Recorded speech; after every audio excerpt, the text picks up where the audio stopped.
Assalamualaikum warahmatullahi wabarakatuh. Perkenalkan, nama saya Fatur Rahman dengan NPP 20402410413.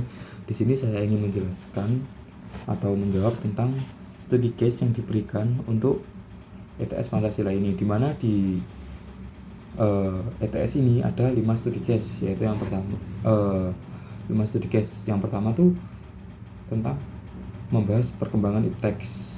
Nah, perkembangan ipteks itu sendiri saya ingin meng-highlight di sini tentang kategori e-sport.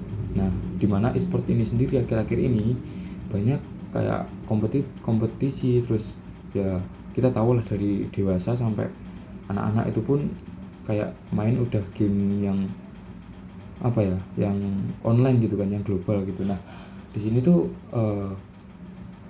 saya disuruh untuk memberikan analisis dengan perspektif Pancasila sebagai dasar pengembangan ipteks. Nah, di sini saya mengambil 2-3 sila. Yang pertama itu ada sila kemanusiaan adil dan beradab. Nah, di sini kan poinnya sila kedua ini kita tuh disuruh untuk apa ya? Mengimplementasikan sila ini tuh memperlakukan manusia secara adil dan beradab gitu. Secara beretika lah. Nah, di sini dalam studi kasusnya ini sendiri itu tuh masih banyak yang ngawur tentang kayak di game gitu. Nah, jadi seumpama ada banyaklah kasus, salah satunya tuh seumpama kita main itu kan pasti game online gitu kan. Nah, itu tuh kita main sama orang yang tidak dikenal, dimana orang tidak dikenal itu pasti kalau kita mainnya jelek, seumpama kita tuh pasti mereka tuh bisa saja kayak memaki-maki. Nah, memaki-maki itu kalau menurut saya itu maksudnya ke cyberbullying, dimana kalau seumpama kita ada 5 orang dalam satu tim, terus satu tuh mainnya jelek, akhirnya salah satu tuh termaki dan yang lainnya tuh terprovokasi. Nah, itu akhirnya mengakibatkan cyberbullying kan. Nah, ini tuh menurut saya itu tidak masuk ke apa ya, pengimplementasian sila kedua. Ini tuh bertentangan gitu. Terus ada juga sekarang kan banyak kayak streamer, pemain gitu kan, dia tuh buka saweria. Nah, di situ tuh banyak apa ya, yang menyawer tuh para judul gitu, sponsor judul. Nah, itu tuh menurut saya juga kayak bertentangan sih dengan sila kemanusiaan beradab itu. Terus ada juga sila tentang sila keempat, yaitu kerakyatan dipimpin oleh kebijaksanaan dalam permusyawaratan atau perwakilan. Nah, di sini tuh apa ya, kalau menurut saya tuh pemerintah tuh harus andil, harus ikut ambil alih dalam ikut mengawasi lah dalam perkembangan terutama di bidang e-sport ini sendiri, untuk apa, tidak sampai dia tuh memonopoli, terutama tuh yang tadi saya bilang kan tentang cyberbullying, judi, itu tuh harus diawasi pemerintah, dimana salah satunya menurut saya tuh bisa dengan memblokir situs-situs judi. Sekarang kan marak kan judi-judi gitu tuh kan. Nah, itu tuh bisa diblokir untuk agar tidak berdampak ke kemudian hari, terutama generasi muda. Terus ada dari sila keempat ini kita tuh bisa juga mengimplementasikan dengan sosialisasi kepada orang tua, dimana teknologi sekarang tuh kayak udah canggih gitu loh. Semua tuh bisa terjadi di teknologi di zaman sekarang. Nah, itu tuh bisa disosialisasi. Dengan sosialisasi itu membuat orang tua tuh lebih mengawasi lah kepada anaknya, terutama di games gitu kan. Apalagi sekarang kan mental tuh banyak kan, kayak kasus bunuh diri ini itu tuh banyak yang mengakibatkan generasi muda sekarang tuh biasanya kayak apa ya, dibilangnya mental lemah gitu. Terus ada sila kelima, yaitu keadilan bagi seluruh rakyat Indonesia.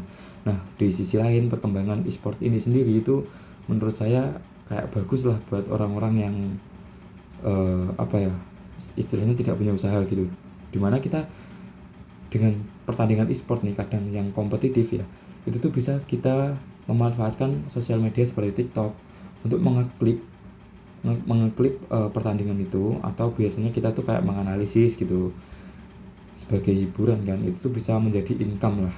Nah, itu menurut saya kayak masuknya ke keadilan sih, sama pekerjaan baru. Nah, di mana sekarang kan kayak banyak juga kan lapangan pekerjaan yang apa ya, menurut saya tuh kayak minim gitu. Nah, itu tuh bisa dijadiin sebagai sumber income.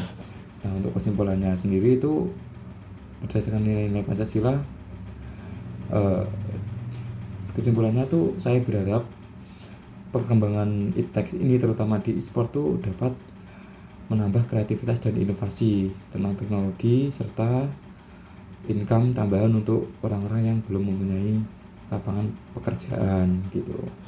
Terus meningkatkan kompetitif secara adil dan baik gitu. Terus yang kedua tuh ada studi kasus tentang pandemi COVID. Nah, di sini tuh kan kita tuh pas COVID tuh sering kan kayak kita tuh bodo amat sama nilai kita, sama ujian kita, terus kita tuh langsung nyontek gitu. Apalagi pas COVID kan tidak ada pengawasan. Nah, itu menurut saya tuh kayak kurang kompetitif aja jadinya gitu.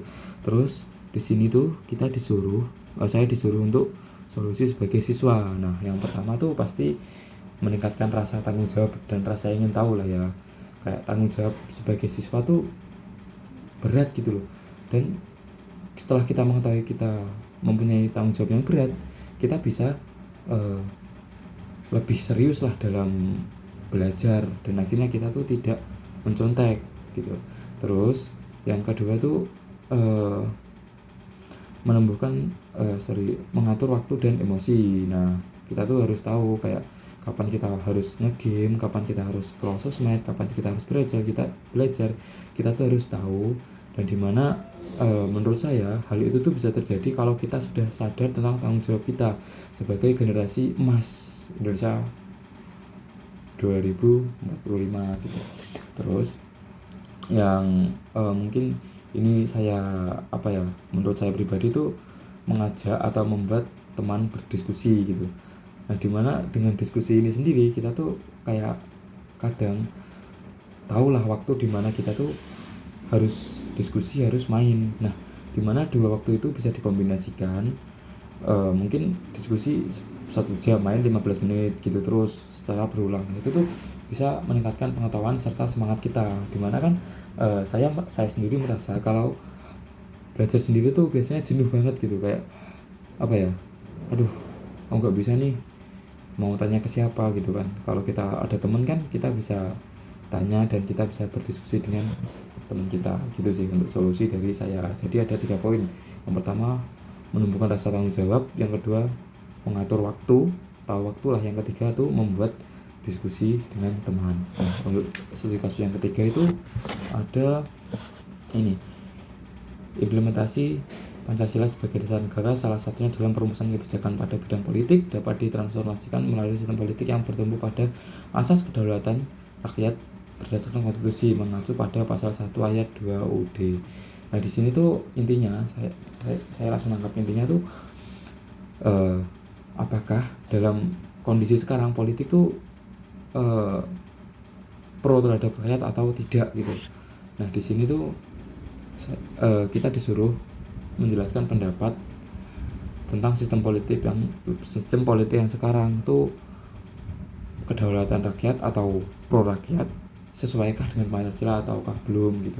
Nah, menurut saya ini terus kita tuh disuruh menganalisis dari bukti konkret yang saya ketahui. Nah, akhir-akhir ini kan banyak kasus kan tentang terutama nih yang saya highlight ya, yang saya jengkel tuh tentang kasus Pertamina tuh dimana dia tuh mengoplos bahan bakar Pertamax yang mempunyai RON 92 dengan air atau apalah, pokoknya dioplos gitu sehingga tidak murni. Nah, itu kan kayak membuat saya jengkel kan, dimana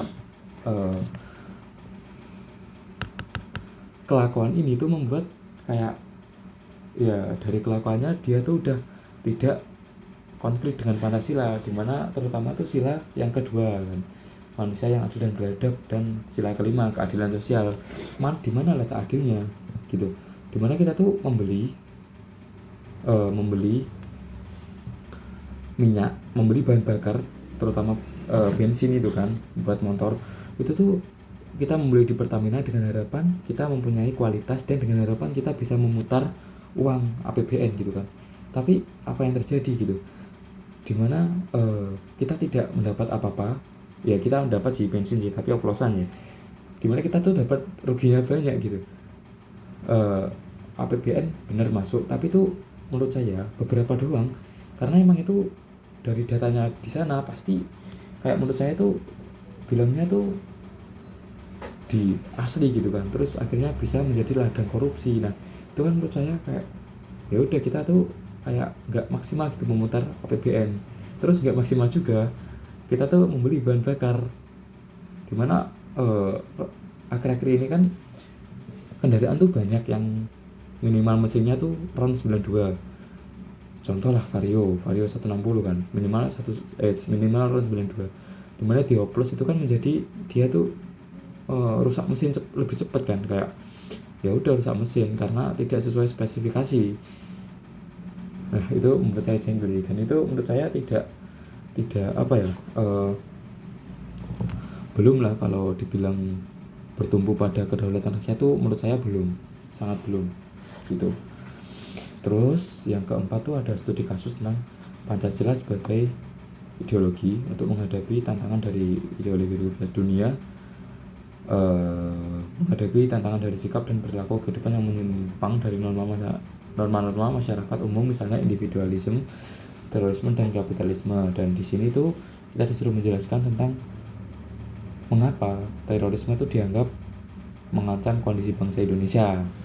Nah, mengingat latar belakang kita tuh sebagai bangsa yang banyak agama yang diakui, banyak suku, banyak ras, banyak pulau, dimana tuh di situ tuh bisa menimbulkan aksi rasis kan dari berbagai suku kan. Mungkin kita kalau jengkel gitu bisa menimbulkan aksi rasis. Nah, kalau dari studi kasus ini menurut saya tuh terorisme sangat berbahaya buat Indonesia karena bertentangan dengan Bhinneka Tunggal Ika, mengingat latar belakang kita tadi beragam gitu kan.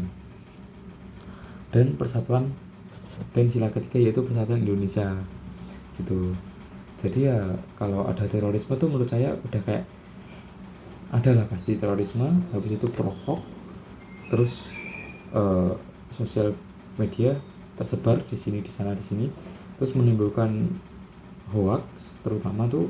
Terus apalagi sekarang tuh banyak buzzer yang dimana tuh bisa mengirim opini publik, dimana bisa jadi yang salah itu benar dan yang benar itu salah gitu. Jadi menurut saya terorisme tuh kasus yang sangat berbahaya sih gitu, sangat mengancam lah kondisi bangsa terutama di internal gitu. Terus yang kelima tuh ada mengambil studi kasus kemarin COVID-19, itu ada beberapa pihak yang mendukung dan ada beberapa pihak lagi yang menolak gitu. Terus di sini tuh disuruh menjelaskan perspektif Pancasila sebagai sistem etika gitu. Nah kalau dari saya sendiri, kalau saya lihat dari sudut pandang saya itu Pancasila sebagai sistem etika, vaksinasi itu bagian dari kemanusiaan dan tanggung jawab sosial, dimana sila kedua itu ngajarin kita buat bersikap adil dan beradab terhadap sesama gitu. Nah vaksinasi sendiri itu kan tujuannya tuh buat kita tuh agar tidak terkena COVID kan, secara meluas, mencegah kita terkena COVID gitu kan. Nah itu tuh sudah menunjukkan kalau di situ tuh kita sudah mengimplementasikan Pancasila, terutama sila ke-2 dan ke-5, di mana tuh kemanusiaan dan beradab dan keadilan sosial bagi seluruh rakyat Indonesia. Jadi itu kan kalau kita menerima vaksin itu kan bisa membuat masyarakat luas atau tetangga kita lah minimal lah, itu tuh tidak terkena, meminimalisir tidak terkena vaksin, tidak terkena COVID, karena imun kita kan sudah ditambah dengan vaksin itu gitu. Tapi di sisi lain yang menolak vaksin itu juga menurut saya punya hak dan alasannya jelas dan tetap menghargai orang lain gitu. Jadi menurut saya tuh kesimpulannya yang paling penting tuh edukasi dan kesadaran, bukan paksaan gitu. Ya, sekian video dari saya. Jikalau ada kurang dan lebihnya kata, serta ada kata-kata yang menyinggung mungkin saya minta maaf. Terima kasih. Wassalamualaikum warahmatullahi wabarakatuh.